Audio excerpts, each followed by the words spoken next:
So as many of you know, I've recently lost 20 pounds in just 1 month on an aggressive deficit and maintained all of my muscle and strength. So here are my best cutting tips for men. First, do not change your training intensity. Train very close or to failure like you normally would, using the same heavy weight you were doing on your bulk. Do not start using a lightweight, higher reps, or training with less intensity or decreasing your rest times, because then you're just asking to lose muscle. The only thing different about your training should be the volume, in which I'd recommend no more than 2 sets per exercise or 14 sets per workout. The reason being is that when your body has much less energy, it makes it hard to recover and thus won't be able to sustain super high volume. Not to mention, what's easier, maintaining strength on 10 sets per workout or maintaining strength on 30? Yeah, I'm going to choose the 10. Number 2 is to do your cardio. I personally did half an hour of incline walking every day, which according to my treadmill burned 500 calories. Now, obviously you can do whatever form of cardio you want, but at least do something. Number 3 is to eat at least 0.8 grams of protein per pound of body weight. Obviously, protein is your best friend, and I'd recommend a diet of whole foods.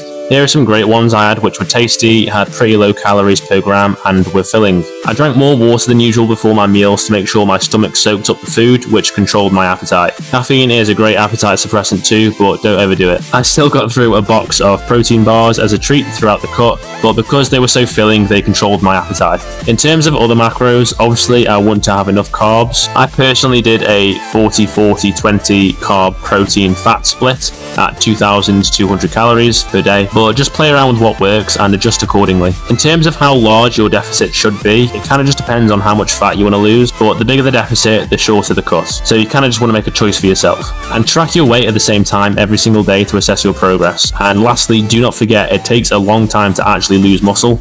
Going on a 5 to 8 week cut is not going to magically wither away your gains. Even if you lose a little bit of strength, that is completely normal, especially since you have less energy during your workouts. It does not mean your muscles are shrinking, so keep calm. Comment your questions and follow me where I'll answer them in the next video.